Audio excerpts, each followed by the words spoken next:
What's going on, boxing heads? It's your boy Pool Kind of Boxing coming back at you with another boxing video for the boxing heads and the boxing minds. Please smash that like button for more hardcore boxing content.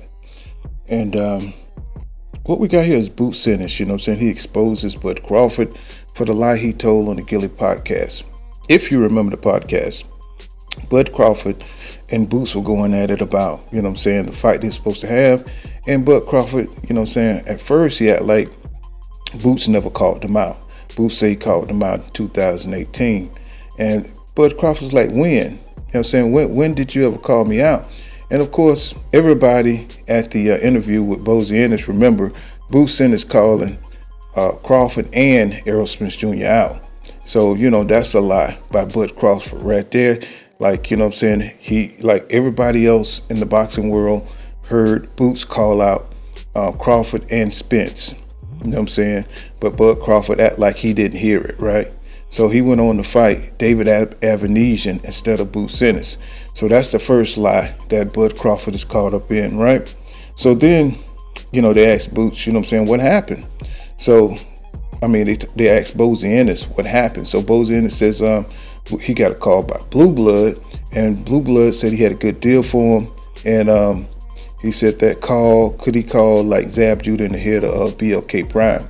So that's what he did. And all three of them got on the line. And, you know what I'm saying? But when they started talking, you know what I'm saying, about Boots making the fight, it seemed like they wanted, Bozy said that he read between the lines.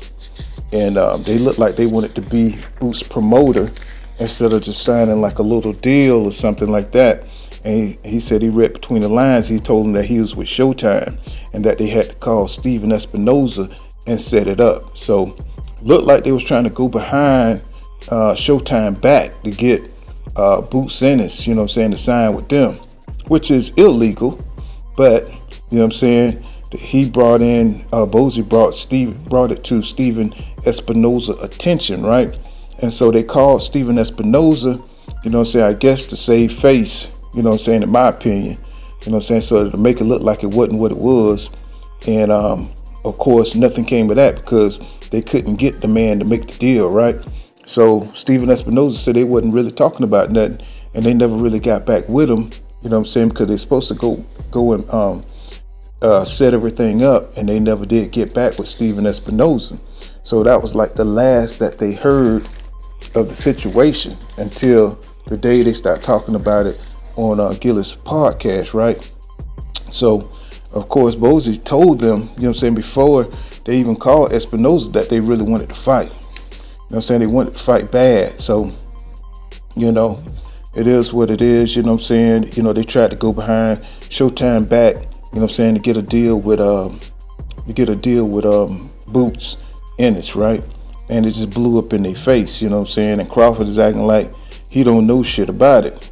So, you know what I'm saying, Blk Prime is a little dirty ass company. You know what I'm saying, you know, and for them to do it like that, using personal relationships that they have with Boots and his father to try to undercut Showtime is despicable. And it is what it is, bro. But that doesn't mean that Boots ducked Crawford. It's just that Blk Prime, you know what I'm saying, tried to become the promoter of Jaron Boots Ennis, you know what I'm saying, in an illegal fashion, in my opinion, you know what I'm saying. I ain't got no expertise or nothing like that, and you know what I'm saying, but just the way it looking, it's just looking dirty, looking mighty dirty, you know what I'm saying.